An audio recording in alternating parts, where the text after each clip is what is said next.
Bajaj Pulsar N250 USD fork model. এইটা Bajaj Pulsar N250 নতুন model. এই নতুন মডেলটাতে কিন্তু বাজাজ কোম্পানি ব্যাপক পরিবর্তন এনেছে। এই বাইকটা দেখলে প্রথমে যে পরিবর্তনটা লক্ষ্য করবেন সেটা হচ্ছে বাইকটার ফ্রন্টে কিন্তু তারা নতুন সাসপেনশন দিয়েছে। মানে প্রিভিয়াস মডেলের বাইকটা যদি আপনি দেখে থাকেন সেটাতে কিন্তু টেলিস্কোপিক সাসপেনশন ছিল, যেটা কিন্তু পরিবর্তন করে এই নতুন মডেলটাতে তারা আপসাইড ডাউন সাসপেনশন দিয়েছে। এর পাশাপাশি কিন্তু বাইকটাতে আপনারা আরও পরিবর্তন পাবেন, যেমন এটার স্পিডোমিটারে পরিবর্তন রয়েছে, এটার লুকস অ্যান্ড ডিজাইনে পরিবর্তন পাবেন, আর তাছাড়া প্রাইসটাও কিন্তু পরিবর্তন হয়েছে।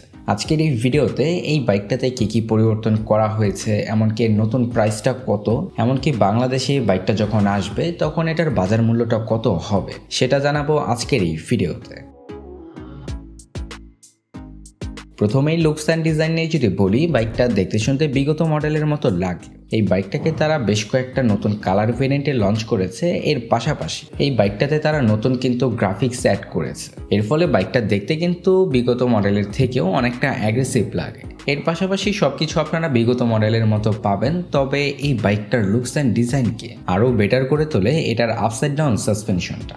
এই বাইকটাতে আপনারা আপসাইড ডাউন সাসপেনশন পাবেন, যেটা অবভিয়াসলি এটার লুকস অ্যান্ড ডিজাইনকে বেটার করে। এর পাশাপাশি এটার কন্ট্রোলিংটাও কিন্তু আপনারা বেটার পাবেন। এর পাশাপাশি এটার বিল কোয়ালিটি নিয়ে যদি বলি, এটার বিল কোয়ালিটিটা কিন্তু আপনারা যথেষ্ট ভালো পাবেন। বাইকটা দেখতেও একটা প্রিমিয়াম বাইক লাগে, কারণ এটা যথেষ্ট মাস্কুলার ডিজাইন করা হয়েছে। এর ফলে দেখতে শুনতে বাইকটা কিন্তু বেশ প্রিমিয়াম লাগে। আর তাছাড়া বিল কোয়ালিটিটা এমনিতেও এই বাইকটাতে আপনারা যথেষ্ট ভালো পাবেন। বাইকটার হেডল্যাম্প সেকশন নিয়ে যদি বলতে যাই, ফ্রন্টে আপনারা এলইডি প্রজেকশন হেডল্যাম্প সেটআপ পাবেন, সাথে এলইডি ভালভের ডিআরএল সেটআপটা রয়েছে। এটার ফ্রন্ট সেকশন থেকে বাইকটাকে দেখতে কিন্তু যথেষ্ট আকর্ষণীয় লাগে, কারণ এটার যে হেডল্যাম্পের ডিজাইনটা আছে এটা কিন্তু দেখতে শুনতে যথেষ্ট ভালো। আর নাইট ভিজিবিলিটি নিয়ে বলতে গেলে এটার নাইট ভিজিবিলিটিটা কিন্তু যথেষ্ট ভালো পাবেন, কারণ যেহেতু এলইডি প্রজেকশন হেডল্যাম্প সেটআপ রয়েছে এই বাইকটাতে। সবকিছু মিলে আসলে এটার হেডল্যাম্প সেকশনটা ভালোই বলা যায়। এর পাশাপাশি বাইকটাতে এলইডি ভালভের ইন্ডিকেটরের পাশাপাশি এলইডি ভালভের টেল ল্যাম্প সেটআপও পাবেন। ফ্রন্টে বাইকটাতে আপনারা আপসাইড ডাউন সাসপেনশন পাবেন, যেটা কিন্তু বিগত মডেলের বাইকটাতে ছিল না, এটা তারা নতুন করে অ্যাড করেছে। এর ফলে বাইকটা দেখতে শুনতে যেমন ভালো লাগে, এর পাশাপাশি কিন্তু এটার কন্ট্রোলিংটাও আপনারা আরও বেটার পাবেন। আর তার পাশাপাশি ফ্রন্টে আপনারা আপসাইড ডাউন সাসপেনশনের পাশাপাশি পাবেন 17 ইঞ্চি অ্যালুমিনিয়ামের সাথে 110 সেকশনের টিউবলেস টায়ার, এবং ব্রেকিং সিস্টেম হিসেবে রয়েছে 300 মিলিমিটারের ডিস্ক ব্রেক। এখানে তারা প্যাডাল ডিস্ক ব্রেক দিয়েছে। এর পাশাপাশি রেয়ার সেকশন নিয়ে বলতে গেলে রেয়ারে মনোশক সাসপেনশনের পাশাপাশি পাবেন 17 ইঞ্চি অ্যালুমিনিয়ামের সাথে 140 সেকশনের টিউবলেস টায়ার, এবং ব্রেকিং সিস্টেম হিসেবে রয়েছে 230 মিলিমিটারের ডিস্ক ব্রেক। বাইকটার ব্রেকিং সিস্টেম নিয়ে যদি বলতে যাই, এখানে ডুয়াল চ্যানেল এবিএস পাবেন, এমনকি বাইকটাতে ডিস্ক ব্রেকও কিন্তু যথেষ্ট বড় সড়ো দেওয়া হয়েছে। তো সবকিছু মিলে এটার ব্রেকিং সিস্টেমটা আপনারা যথেষ্ট ভালো পাবেন। রাইডারও যথেষ্ট কনফিডেন্ট থাকবে এটার ব্রেকিং সিস্টেম নিয়ে। আর তাছাড়া বরাবরের মতোই কিন্তু এই বাইকটার ব্রেকিং সিস্টেমটা অনেকটাই স্ট্রং। তো আর কি ব্রেকিং সিস্টেম নিয়ে কিন্তু এই বাইকটাতে কোনো প্রকার অসুবিধা হবে না। তবে বাইকটাতে তারা যে স্পিডোমিটারটা দিয়েছে সেটা কিন্তু আবার দেখতে শুনতে অতটা ভালো না। মানে স্পিডোমিটারটা দেখতে শুনতে কিন্তু অত একটা ভালো লাগে না। এটা যদিও ডিজিটাল স্পিডোমিটার, প্রিভিয়াস যে স্পিডোমিটারটা ছিল সেটাতে কিন্তু আপনার একটু অ্যানালগ টাইপের ফিল ছিল, সেটাকে আর কি তারা পরিবর্তন করে এটাতে নতুন একটা ডিজিটাল স্পিডোমিটার দিয়েছে। এটাতে আপনারা বর্তমানে সব ধরনের ফিচারই পাবেন, যেমন ব্লুটুথ কানেক্টিভিটি সহ বর্তমানের যতগুলো ফিচার আছে মোটামুটি সবগুলোই এটাতে রয়েছে। তবে এই স্পিডোমিটারটার লুকস অ্যান্ড ডিজাইন নিয়ে বলতে গেলে কিন্তু এটা আসলে দেখতে শুনতে অত একটা ভালো লাগে। এরপরে এটার ইঞ্জিন সেকশন নিয়ে যদি বলতে যাই, ইঞ্জিন সেকশনে আবার আপনারা তেমন কোনো পরিবর্তন পাবেন। এটা কিন্তু হুবহু বিগত মডেলের মতোই।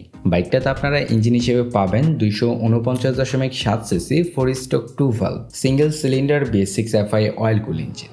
বাইকটা ম্যাক্সিমাম পাওয়ার প্রডিউস করে 24.5 bhp অ্যাট 8750 rpm এবং টর্ক উৎপন্ন করে 21.5 নিউটন মিটার অ্যাট 6500 rpm। এর ফলে টপ স্পিডটা 135 কিলোমিটারের মতো বাইকটা থেকে তুলতে পারবেন।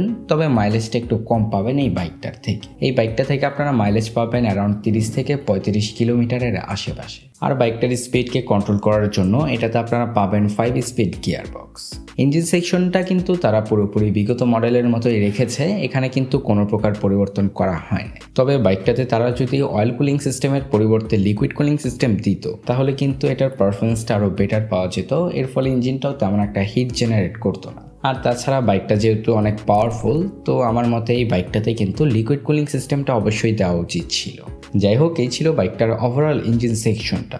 এখন যদি এটার কিছু ফিচার নিয়ে বলি, এই বাইকটাতে আপনারা অ্যাসিস্ট্যান্ট স্লিপার ক্লাচ পাবেন।